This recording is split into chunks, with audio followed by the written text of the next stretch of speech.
I'm here with the third part of Great British Landscapes interview with Jason Theaker. And we're a bit further away from home this time. This is Black Nab. That's right. Yeah. And tell me a little bit about this shot. This was taken a few years ago, and it was when I was, we hired a cottage, and it was literally about a mile from the top of the cliffs here, and I had a weekend, and I went down. It was kind of winter time, and I went down every dawn, and unusually because the tide was at the wrong height here for the hordes of people to get down there. For the classic shots. Yeah, for the classic shots.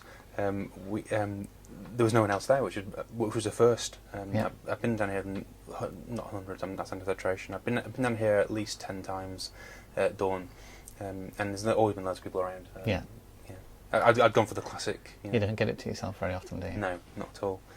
Dawn, you get to do dawn and sunset. You always meet someone down there, and quite often people you know as well. Friends of mine took me down on the midsummer when the sun sets and you can see it. Yes. And I was accompanied by 9 other photographers. That's horrendous, isn't it? within about 50 yards of each other. All around the shipwreck. All pointing in the same direction. Yes. I've not been there at the midsummer to do that, but I can imagine. One of the most interesting times I went down there, sitting around the wreck area, was I'd clambered. It was when the tide was just about to go out, and it was kind of quite high, and I'd clambered right the way around over these really horrendous slippery rocks around here. Yeah. And got there when there's still water around the wreck.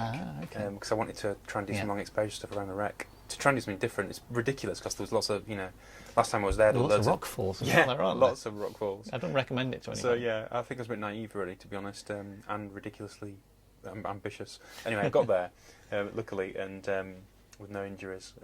But it was, Anyway, let's talk about this shot. That was another time. So yes. This is just at the end of the beach, isn't it? I think. Yeah, this was. I knew from the sort of charts and stuff where the sun was going to rise.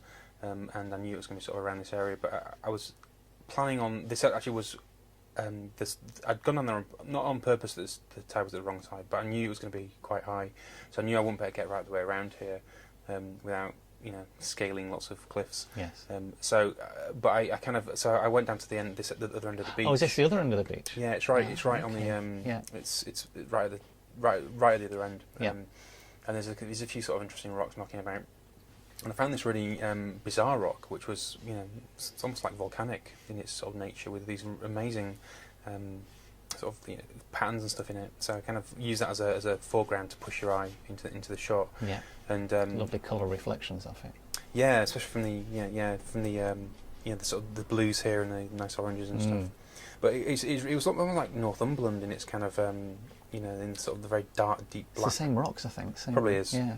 It's probably is. Iron in the rocks, I think it is. Yeah, there's not an abundance of that kind of rock there, but it's certainly it's obviously come out of the cliffs behind this. Were again a lot of stuff comes off them. Yeah. So obviously it's been a remnant from that really. But anyway, you know more about geology than I do, so I don't know enough. I'm not going to say anything. I'll get letters in telling them I'm wrong. Oh, well, there we go. But this particular shot, the portrait, because I didn't want to get too low because I wanted to have some space around this kind of the water going over this rock and using a medium to long exposure to get some movement here, and the flow in the image and the way that this area here was a little bit distracting. But then again, you can't get a perfect shot. But then again, it's an element of reality that there's always little things in photographs that kind of you would prefer not to be there. But then again, must admit, it doesn't distract me too much. It's my eye immediately goes to those reflections on the foreground rock, and then the flow on the background. I mean, there's the possibility of a square crop in this, and I did wonder whether, because this is clearly the part that I found interesting, but then you have to cut it without really doing too much of a square crop. I mean, it probably wouldn't work. I don't think it would work anyway, because the depth here is the way that your eye traverses along here. I think the reason why I don't like this line here is because as your eye comes around here, or sort of floats my eyes I feel like I should be coming around this way anyway Yeah. into this area. It sort of blocks you I see what you mean. from going into this main area and sort of like a circular movement around here. I mean, I'm probably over analysing this too much. I mean, who says that your eye should come around here? But I just get the feeling that I should be coming up around and going back into this area. Yeah. I'm pretty over analysing. My eye skips straight from the water flows up to Black Nab. And Black Nab's acting as a real anchor. Yeah. And it's clearly the tension point in the composition here with the, to circle the movement around that area. But it's great for that. I mean, Black Nab is great for that. It's one of those sort of classic places that. Out of interest, to get the depth of field you got there, do you stop down to f16 or f22 to get those sorts of shots? No, I tend to leave on f11. This is from a few years ago, and I did sort of flirt around with increasing my depth of field. But I was getting problems with diffraction and stuff, so kind of getting softness. So I tend to probably focus. I mean, here I needed this to be quite sharp because it's quite a sharp-looking, quite high contrasting anyway.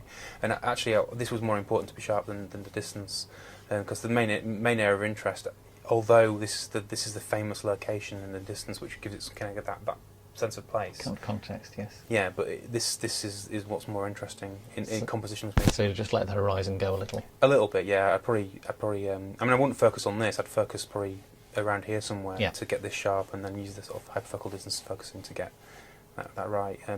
But I think this was shot with a wide-angle lens, so it's certainly lots of depth of field. Anyway. Yeah, certainly. It's not necessarily an issue. But yeah. But going on to another shot from this kind of area. This was a more recent one, the same location, from a fantastic morning that my son and I went. We were staying in the youth hostel at Whitby, actually. Okay. We had a family holiday away with some other friends, and I'd never stayed in it before, and it was absolutely brilliant. Loved it. But it's a bit of a squeaky bunk bed, but apart from that, you can't expect a perfect night's sleep in a youth hostel. No, definitely not. Anyway, we after a few beers and then in a very very early morning, I got up with my son and we went. We walked a sort of short distance along the cliffs. You went after a few beers with his son? No. No, this was in the morning, and I was still a bit hungover, but there we go. Because we some friends we don't see very often. We went away on a sort of long weekend with them. But this was a great morning. That a pretty unusual situation where you got the sand and the sea, and the amazing sort of the snow on the beaches and stuff is pretty unique. Doesn't happen very often, does it? No, it was, and again we had it to ourselves down here. It was pretty special, really. But I mean, again, similar time of year, but obviously in different conditions, and the sun was rising above here, and it was difficult to control it was it was quite nice. It was quite heavy storm clouds coming on the North Sea over here. Yeah. You can sort of see the edges of them. Sort of closed in the top of the sky, hasn't it? Quite nicely there. Yeah, it sort of pulls your eye around here, but. It was beautiful light down here because obviously the bright sun was going through the gaps in the clouds, and it was just hitting the underside of these clouds. Unfortunately, I wasn't there early enough because we for sunrise. I should have been there for sunrise really, but when you share a family room with your wife and kids, it's not particularly conducive to getting up and going out the door, and especially with I was sleeping on the floor, to be fair, because the bunk bed was just horrendous. I didn't want to get on the top of it, but. But from a photographic point of view, let me get back onto photography rather than talking about personal. No, getting off photography is good now and again. Well, what was nice there that morning was the waves were pretty big actually, and you can see I mean, this thing is what I don't know, how big is it? It's got about 80 foot at least, isn't it? It's a big piece of rock, and certainly it's imposing when you're down in this area. But these waves were pretty big actually. So it was quite dramatic, and with the storm clouds over in the distance over here, and then the sun was coming up in the snow, I was pretty lucky in that morning, really. What I like about this, people are always a bit panicky about letting things blow out, areas of picture blow out, but this is a great example of you've let it all blow out and it looks fantastic for it. It doesn't make any difference in this shot. It's part of the atmosphere of it. People, you're absolutely correct. People do get overly worried about that kind of thing, and I remember reading something on one of your pictures actually where someone was criticising you for the sun being blown out, and you think, well, it's the most brightest thing in the solar system, so it's not. Yeah, you go outside and look at it and see if you can see the edges of it. Yeah, Here, borrow my telephoto lens and go and have a look at it. So, I mean, obviously, the difficulty from a technical point of view, other than the blowing out, which I'm not too worried in this, is the sort of the shafts coming down from the sort of starburst coming down here. And you got to be really careful with the any sort of dust and stuff on your lens really makes this or sea spray or glary something. bits on the across the picture. It's absolutely horrendous, and it was your optics have to be crystal clear and clean to get this kind of thing successful. And in this kind of thing, you can't sort of fix very easily in Photoshop because it's impossible. There's no detail to clone in. You can't get the shapes right. You can't get the tones right or anything. The subtle shades and stuff. So even with small imperfections in here, it would stand out a mile. Maybe other photographers wouldn't notice it. Sorry, maybe people. It's only other photographers that will probably notice it. Yeah. But it's something which is quite tricky. I know something I've done occasionally in situations like this: put my thumb over the sun when I'm taking the photograph to get rid of the flare. Yes. And then put it back in again, so you can choose between two frames. Yeah. But in this case, it's the flare that makes it again, isn't it? It's the flare that gives that sense of bright light. It's almost like there's a beam of light from the sun coming down to the bottom left hand of the corner of the picture. Well, I mean, you're right. It's kind of it's part of the shot here, and it's I was quite happy with it, and obviously I just kind of waited till it just topped this surface. Yeah. To get, obviously it's almost half in shade here, and so it kind of helped deal with it. But what drew me to this spot was I obviously walked along the beach, and I wanted some light to highlight some foreground here. So I obviously went to, so it was half there, so there was a bit of sun coming through, and it was kind of not too bright up here. Yeah. But it's another thing that is quite good to do is to hit your depth of field preview button. You see the flare differently, don't you? Yeah, which changes the way it's going to render it. It's it's quite a useful little thing to do.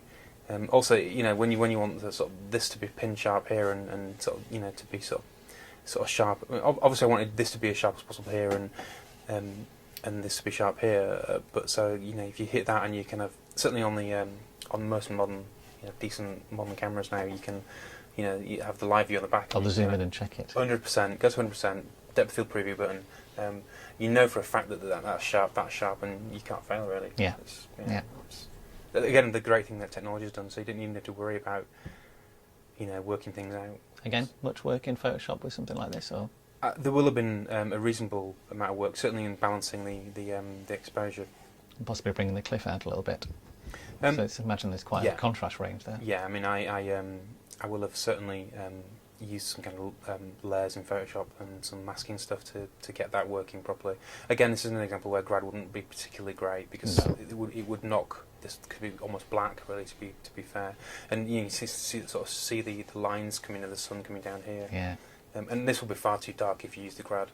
To balance this. I mean, this down here is an interesting area because there's a lot of detail in this area, but the dealing with the blues and the warms and the cools is a bit. It's a nice balance, isn't it? There. It's a tricky thing to get right. Yeah. I mean, we were talking earlier on about another shot, were we? About certainly the from warm yellows to there's not an abundance of yellows in this really. It's still quite a cold shot. Yeah.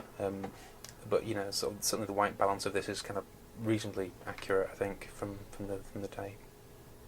It's kind of pretty special to be there on that morning, really. Do you do much dodging and burning in pictures like this to try and balance things up or I don't shape actually, things? No. I mean, I think this type of shot it doesn't really need too much because it's quite high contrast anyway. I think certainly from a I don't tend to do a lot of dodging and burning at all, actually. So you're just basically trying to get the details out if it's too shadowy or. I think this area is an interesting one. I think it's reasonably acceptable to leave this a lot darker. I mean, you get criticised by people saying this is your blacks are too there's not no detail in your blacks. It's like who as your eyes roll. Yes. And then you've got from here to here. You're shooting into the sun. Even if you looked at that with your eye, you're certainly going to get. You wouldn't see that much with your eye, I don't think, would you? That would be a silhouette almost. Well, you'd be squinting, wouldn't you? Yeah, absolutely. You'd have to have some heavy-duty sunglasses on and be squinting to be able to, But again, the sun at this time of year is a lot weaker anyway, so it's not overly horrendous. But and also it's been filtered by some of these clouds, but not an awful lot. I mean, it'd be nicer if some of these clouds were up here to sort of almost cap the shot off, really. But again, I square cropped this, but I think that I did have some detail down here Actually, no. This was a square crop from a landscape shot. Yeah. Yeah. I think. And you do some workshops around here, I believe, as well, occasionally. Yeah, the last time I was down here, I was at a workshop down here and took a group of ladies actually down here, and we had to climb over some rocks, which they weren't that happy about. But Not too much exercise. Did they have much fun getting down the path? Because I know the path down there, there's one particular piece that's worn away quite a lot, isn't it? the path's interesting there actually. It's if you try to go down there at dawn and it's dark, it's a hell of a as dawn dark and in rainy conditions. It's one hell of a treacherous place to go down. There's about it's probably only about a 3 foot drop, isn't it? A 3 foot step, but it's right on a muddy, steep bit of the path. Well, yeah. They've mended the path actually this year. Have they? Right. A couple of years ago, the path was horrendous, and they'd certainly mended it. But I remember going down a few years ago, and the path was unbelievably dangerous. I certainly wouldn't take my kids down there at that time of morning. Yeah. But you had to kind of almost abseil down there. It was Yes. and certainly in slipping conditions, holding on to the old bits of path that were holding it, the wooden bits that you were, I have tramped through the grass before now, holding on to bits of grass to let myself down rather than go down that path because it's been that bad.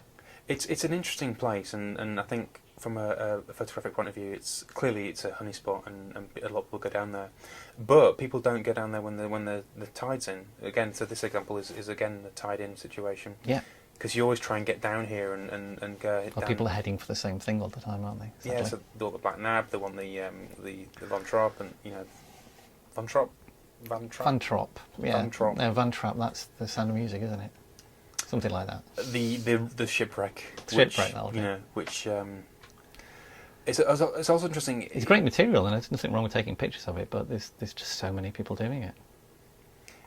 There's a really interesting red sand as well. That's when it meets the dark rock down at the sort of when the tide starts to go out here, and there's the sort of red sand sort of meets that. It's almost like gold on the dark background, and you get the light catching on it. It's I bet there'd be some interesting opportunities. It's incredibly grainy there, isn't it, as well? The sand goes coarse. Yes. You get little canyons, mini canyons in the sand. Well worth a trip, definitely. Absolutely. Interestingly, I also once took some photographs of a dead dolphin down here. A dead dolphin? Yeah, there's a wildlife photography. Yeah, huge old dolphin. I was trying to be conceptual. I thought I'd do some conceptual stuff. Right. The state of our seas. But it's I've never seen that before, and that was pretty unusual. Certainly worth a trip. But I, in some ways, encouraging more people to go down there is probably not the. If you do go down there, there's as much on the left-hand side as there is on the right-hand side. And if you want to go down there, take a trip down to Robin Hood's Bay, because there's as much in Robin Hood's Bay again as there is here. The whole stretch down there. Yeah, I mean the whole coastline here. I mean from Sands right down to like you say, Robin Hood's Bay. Even the little bit of beach on Whitby can be fantastic. If the sand moves up and down by about a metre, depending on whether it's been stormy or not. If it's been stormy, yes, that's right.